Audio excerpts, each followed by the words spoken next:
Hello everyone and welcome to yet another video at ML Done. So in the last video we saw how we can read those brain MRI images. Now in this video we're going to try and visualize this data.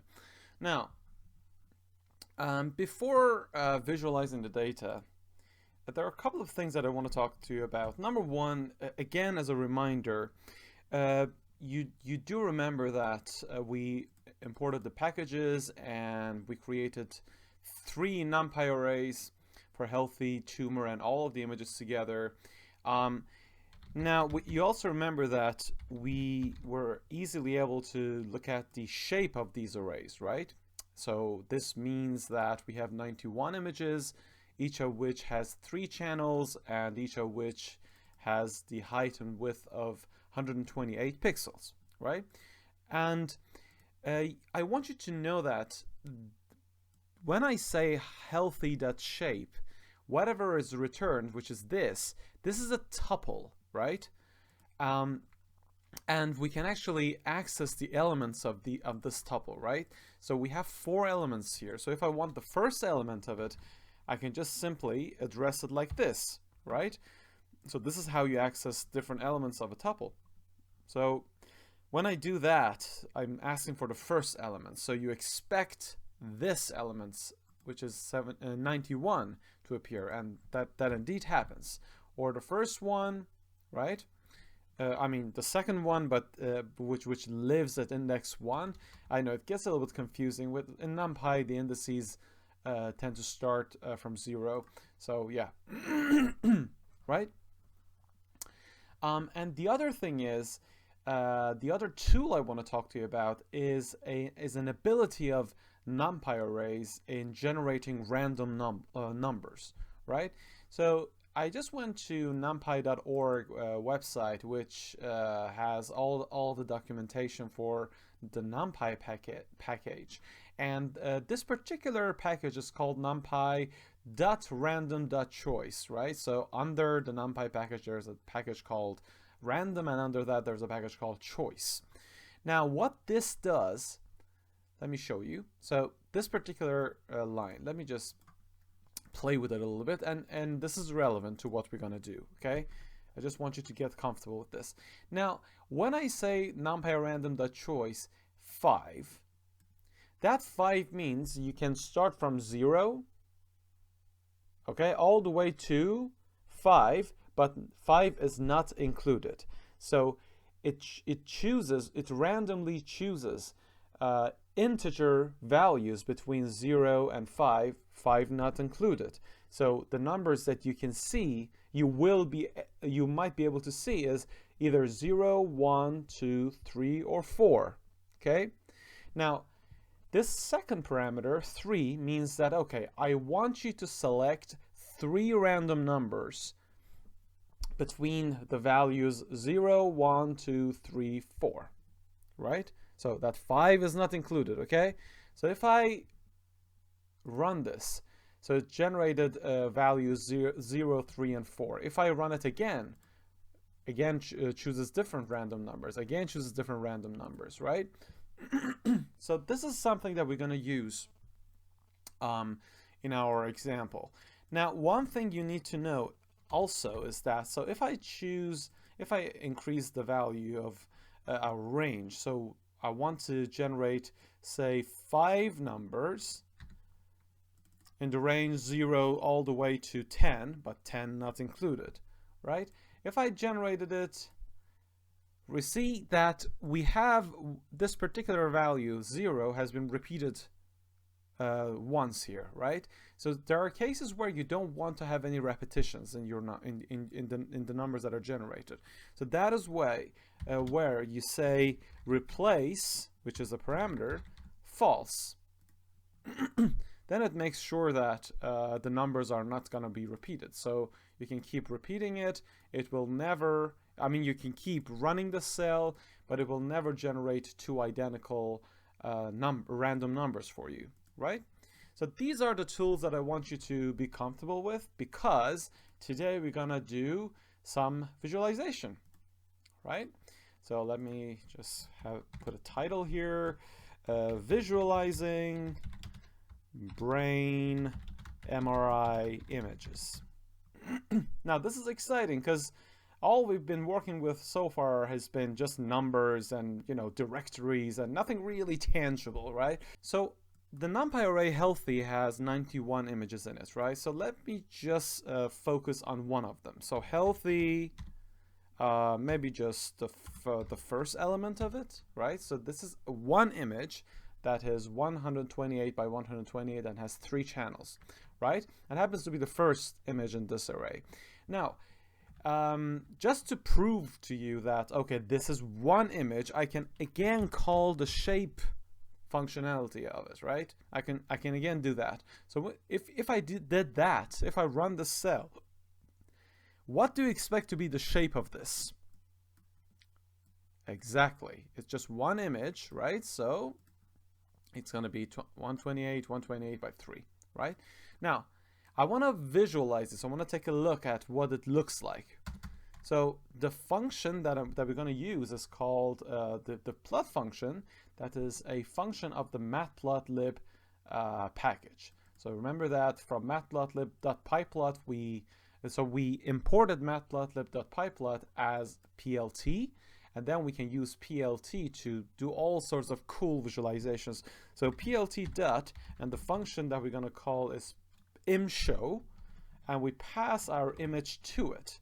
Now if I run this, voila, there we go, right? So this is a 128 by 128 image, and it has 3 channels. Now what are we gonna do next is that you do realize that, you know, having to choose indices or having to choose the number, the name of the array is a little bit too laborious and maybe not really that practical. Because you see, if I wanted to see a tumor image, all I have to do is to just replace healthy with tumor, and just if I run this, there we go. So you will have one of the tumor images in our tumor NumPy array.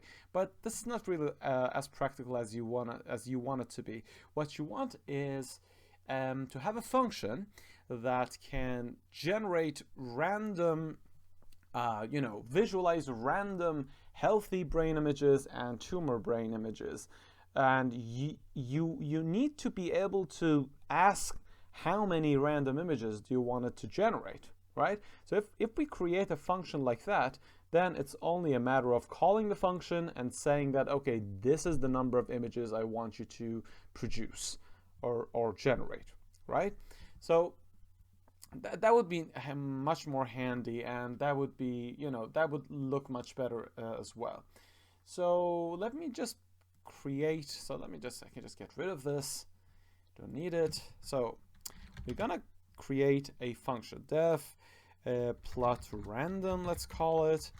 Let's say it will receive the healthy NumPy array and tumor NumPy array, and let's say it receives a parameter num, which determines how many random images from each one of these categories we want it to plot. And I just give it the default value of 5. Obviously, if you don't pass that last number, it will just consider the number of images to be 5. But if you pass anything other than 5 to it, so that value will be overridden. And so if you pass 10, then the function will plot 10 images from each category, right? Now, we do know that we have 91 healthy images, right? So if I want to generate, say, for example, let's say num is equal to 5, okay? So if I want to generate 5 random images from healthy, I want to make sure that those 5 numbers are somewhere between 0 and 91 not included. Remember, this is just the number of dimensions we have, but index-wise, the indices will go from 0, 1, 2, 3, all the way to 90.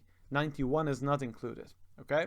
Again, that's a little bit tricky. With Python, we have this bloody, this is very irritating. The indices start from 0. The same curse is upon us with C as well. Whatever. Now, I don't want to digress. We want to generate 5 random images, right? So we have to have a mechanism to choose 5 random numbers from the range 0 to 91 not included. So this is why I talked to you about this this command from NumPy, right? So if I just copied this, easy peasy, right? So if I just copied this over here, and over here I want to give it the range, right? So what is the range of values I want you to generate? So for healthy, we know that it's going to be between 0 and 91. So how can I put this 91 over here? We don't want to hard code ever, right? So if I just put healthy, can you think of how can I access 91, the value number 91 in this array? We talked about it, right? So dot shape returns all of this, and if I access the first element, this whole thing is equal to the value 91, right? And how many do I want it to generate? So whatever num is, right? And I don't want any replacement, right? So which means that none of the indices will be repeated. So this whole thing just generates 5 random numbers between 0 to 91, right? So it's a list of indices. If I put this list of indices inside square brackets in front of my healthy array, all that means is whatever number of indices that this bit generates, put those values inside here and grab the corresponding images from my healthy NumPy array, right? So this is like a long line, but it's very easily interpretable as to what's happening. So what this does, it actually returns your healthy images, right? I can do the same for the tumor images. Yes, it's the same logic, except we're gonna work with the tumor NumPy array. So we're gonna put the tumor NumPy array here. Again, we're gonna access the first element of the shape of the tumor NumPy array. So again, as a reminder, in the tumor NumPy array, the dimensionality is, so we have 154 tumorous images. Great. So if I were to, let me just execute the cell. Now, if I were to run, if I were to call this function, right, and pass my healthy and pass my tumor arrays to it. By the way, remember something, generally in Python. So you notice that the parameters over here are named the same as these two variables, and that's fine. That's absolutely fine. So you notice that when I want to pass the first variable as the parameter of this function, if I just start over, when I put healthy and I put tab, it says that okay, the parameter healthy equals to what?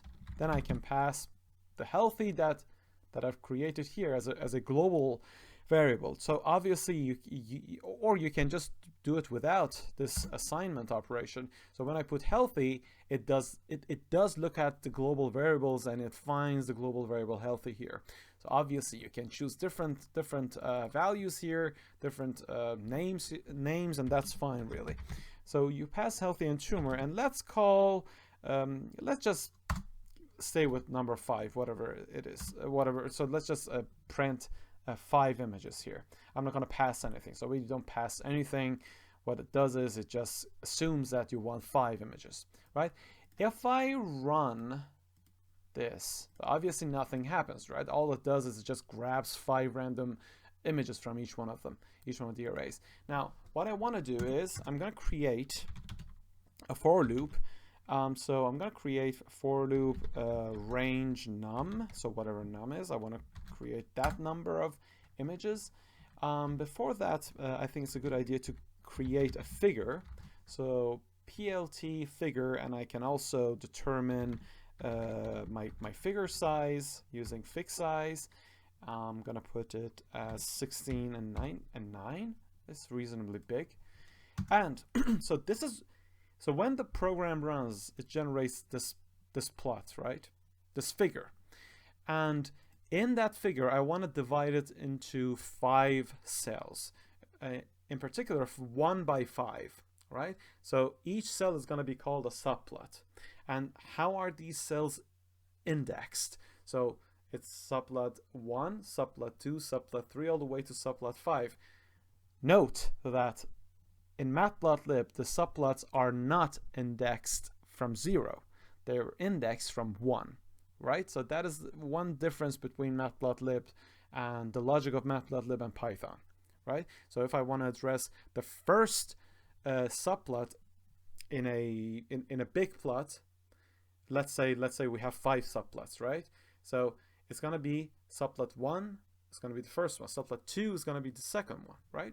So let me create this the subplot system. This is where I'm going to sort of chop this big figure into number of subplots, right? So num is here, and let's, for the sake of clarity, let's just say num is 5, so that I could explain it easier.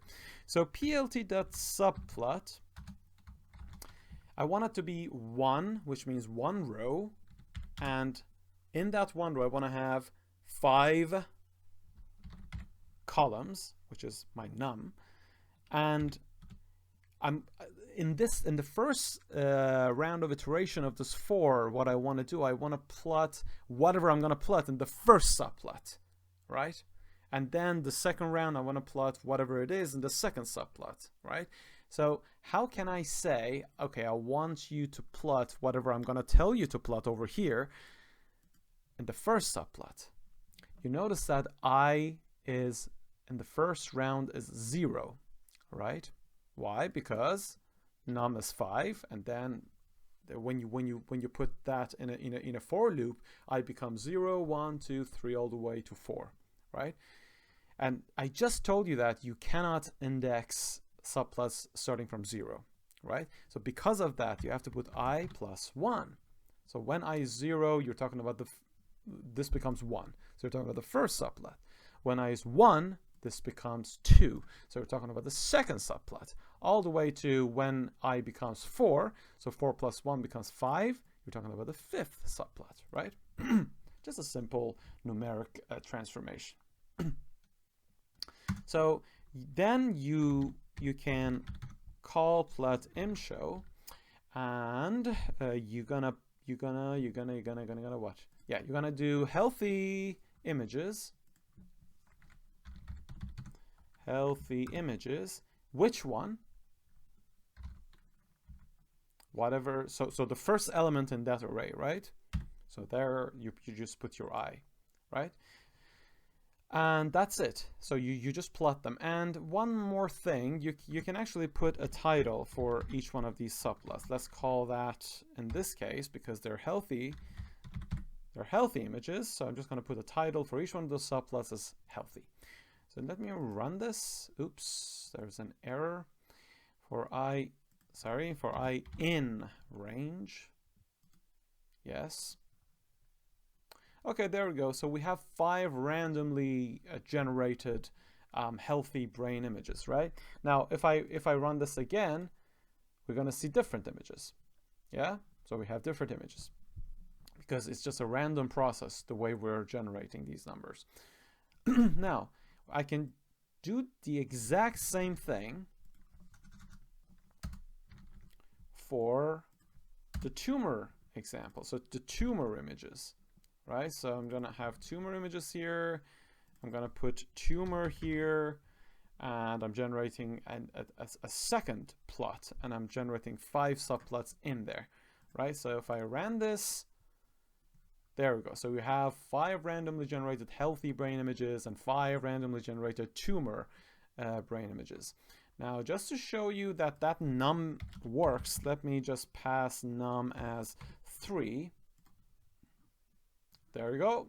So 3 healthy images and 3 tumor images. Okay, great.